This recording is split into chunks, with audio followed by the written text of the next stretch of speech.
Welcome to the Deep Dive. I'm your host, and today we're really going to dig into the latest cybersecurity events. That's right. We're looking at June 2025, trying to cut through all the noise and just focus on the key facts, the major incidents, what actually happened. Yeah. Our goal here is to give you a clear picture, drawing mostly from these SecureFact cybersecurity news digests from Mage Data. We've got reports covering basically the whole month. Yeah, June 2nd, 9th, 16th, 23rd, and 30th. Exactly. So, okay, let's unpack this. And what's fascinating here is, well, it's how these just lay out the facts. Yeah. You get this real snapshot, week by week, of the sheer range of incidents hitting organizations globally. Right. And that's what we'll focus on today. Purely what happened, the scale of it all, the data involved. We're sticking to what the companies themselves reported, not really speculating on prevention or fixes beyond what they actually said they did. Just the facts, understanding the impact. Precisely. The raw impact straight from the source. Okay, so diving in, one thing that jumps out almost immediately when you look at these June reports is this ripple effect. So many big breaches. They're not actually starting inside the company's main systems. They're coming through third parties, vendors, partners, even platforms they just use. It's a huge theme. It really makes you think how interconnected everything is, doesn't it? Like one weak link somewhere else can suddenly affect you directly. What happens when that link snaps? That's the critical question. Yeah. And Gene gave us some pretty stark examples. Take ConnectWise. They make remote IT management software, widely used. Right, I know them. Early June, they reported a breach. They believe it was a, quote, sophisticated nation-state actor. Wow. Okay. They targeted the Screen Connect product specifically. And ConnectWise had to confirm that a significant number of customers were potentially compromised, especially companies in regulated fields, compliance-heavy industries. The attackers apparently exploited vulnerabilities in how users logged in, the authentication part. So wait, if you're a customer using their software, your own data or systems could be exposed, even if your security is tight. That's exactly the risk. It totally reshapes that idea of a security perimeter. It's much more porous now. Are we really only as strong as our weakest vendor then? In many ways, yes. Look at the Everest Group incident, too. Now, these guys are described as a notorious cybercriminal organization. Okay, not nation state, but criminals. Right.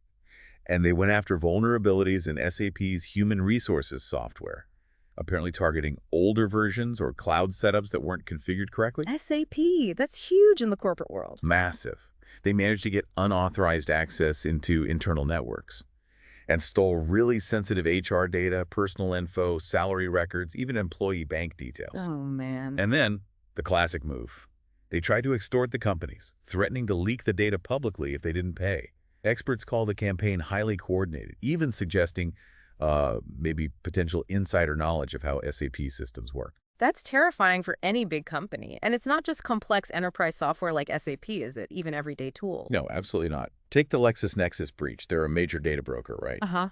They disclosed an incident affecting over 364,000 people. Now, the breach actually happened way back in December 2024, but they only found it in April 2025. Okay. And the kicker. The unauthorized access wasn't to LexisNexis's own systems. It was to sensitive personal info stored on GitHub. GitHub, the code repository platform. Exactly. A third-party software development platform they used. Access was gained through a compromised company account on GitHub.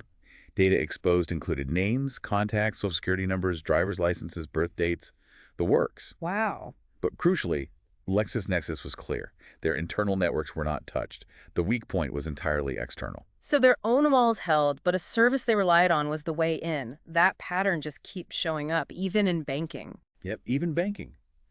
Main Street Bank shares reported data stolen for about 4.65% of its customers. The attack happened in March 2025, and it targeted a third-party provider. Not the bank itself again? Correct. The bank specifically stated its own technical infrastructure was not compromised. It just hammers home that external partner risk, even for banks. And this isn't just about lost data, right? There can be serious financial penalties if companies don't manage these third-party risks properly. Oh, absolutely. It's a very significant point. Look at Vodafone Germany. They got hit with a massive fine in June, $45 million. That's what, about $51.4 million? Whoa, what for? It was split, $15 million, because they failed to properly oversee their partner agencies. Employees of those agencies were committing fraud, setting up fake contracts, making unauthorized changes to customer accounts. So lack of oversight on their partners. Exactly. And the other 30 million was for security holes in their Mein Vodafone customer portal and their hotline.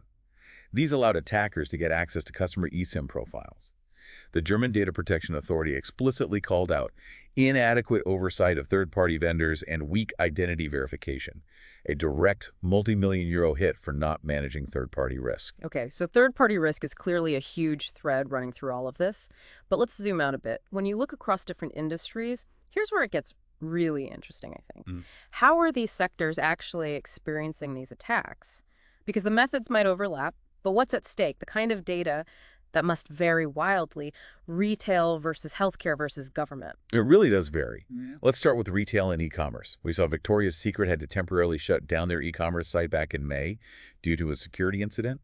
Early reports hinted attackers getting into back-end systems for orders and payments. Did they lose customer data? They later said critical systems were restored, and they didn't expect a material financial impact, but they never actually confirmed if data was stolen, though they did mention customer login information may have been accessed initially. It's a bit vague. Okay. Then you have clearer cases, like Krispy Kreme.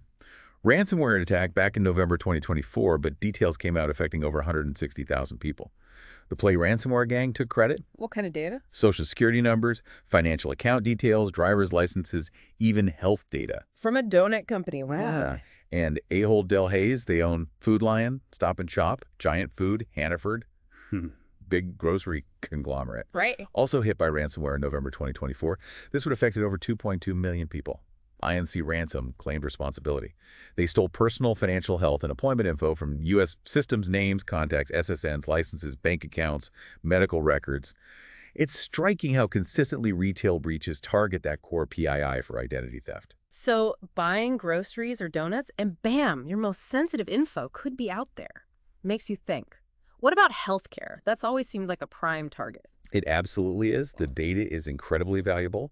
We saw Gargle, which is actually a dental marketing company, not a provider itself. Okay. They exposed over 8 million records because of an unsecured MongoDB database. It basically means it was left open to the internet, likely just a configuration error. 8 million records. Yeah, covering 2.7 million patients and 8.8 million dental appointments.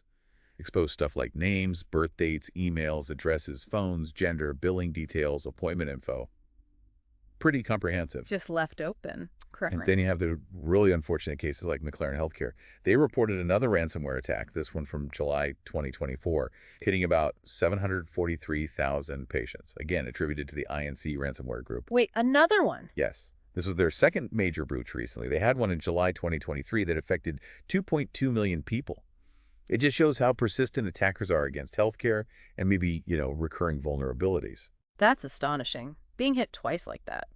Okay, moving away from private companies, what about government and the public sector? They hold so much citizen data. They do, and they're not immune.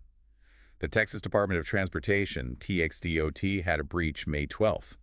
A threat actor got in and downloaded nearly 300,000 crash records. Crash records? What's in those? Full names, addresses, driver's license numbers, license plates, insurance policy numbers, plus details about injuries and the crash itself. Really sensitive stuff related to accidents. Yeah, definitely. And over in the UK, Oxford City Council got hit by a cyber attack over the weekend of June 7th, 8th. Unauthorized access to personal data, but this time it was in their legacy systems. Older systems. Yeah. It exposed info on current and former council officers, and interestingly, election workers going back to 2001. They said no citizen data seemed to be taken in bulk. But it shows that even old data on old systems is still a target. Right, data doesn't just disappear. Okay, what about the big one? Financial sector and data brokers. The sheer volume must be immense here. Oh, it's mind-boggling sometimes. AT&T had another massive identity data leak surface. Hackers released 86 million records. 86 million? Yeah, and these contain decrypted social security numbers, nearly 44 million of them, plus full names, addresses, birth dates, other PII. This was data originally stolen years ago by the Chinese Hunters Group, but it just got re-uploaded to a crime forum. Shows how this stuff just persists. It never really goes away once it's out there. Exactly. Then Aflac, the big insurance company, they disclosed a breach linked to that scattered spider campaign targeting insurers. Attackers got into sensitive personal and health info claims data, SSNs, details about customers, employees, agents. Tattered spider again. They seem busy. Very busy. And it's not always digital theft, remember. The Bank of England reported that between May 2022 and March 2025, They lost or had stolen over 300 devices, laptops, tablets, phones. Lost physical devices. Yes, valued at nearly 300,000 pounds. They did say all the devices were encrypted, which is key for mitigating data exposure. But it's a reminder that physical security still matters, especially for big institutions. 30 laptops lost just in the last year alone. That's still a lot. Okay, last industry snapshot. Aviation and industrial. How are they faring? Well, Hawaiian Airlines reported a cyber attack that messed with some IT systems. But importantly, they said flight operations were not affected. That's the main thing for passengers, I guess. Right. They didn't say exactly what happened or who did it, though the FBI has been warning about scattered spider increasingly targeting aviation. So maybe related, we don't know for sure. And in the industrial space, Nucor, the huge steel producer, confirmed hackers stole data in a breach. This one actually caused temporary limits on their IT systems and even stopped production at some plants as a precaution. Shows a direct hit to physical operations, not just data. Yeah, stopping production. That's serious business impact. So, okay, taking all these specific incidents, what does this all mean when we look at the broader cyber landscape? These things aren't happening in isolation, right? There are policy shifts, ongoing risks. Exactly. It's all connected. And one interesting development in June was about policy. Major banking associations actually asked the SEC to rethink or scrap its rule about disclosing cyber incidents really quickly. Oh, why? Well, the banks argue that having to disclose significant incidents within, very tight timeframes could actually tip off other attackers before things are fully fixed. Or they might accidentally release sensitive info while they're still investigating. I can see that point. It's a trade-off. It really is. It highlights this growing tension between the push for transparency and the need for operational security, especially in finance. Yeah. Both sides have valid concerns. A tricky balance for regulators. And it's not just about what companies disclose, but also about who they do business with, right? Who they enable. Precisely. Look at Paddle.com. They're a payment processor. They just agreed to pay $5 million to settle charges from the FTC. What did they do? The FTC accused them of basically enabling tech support scams.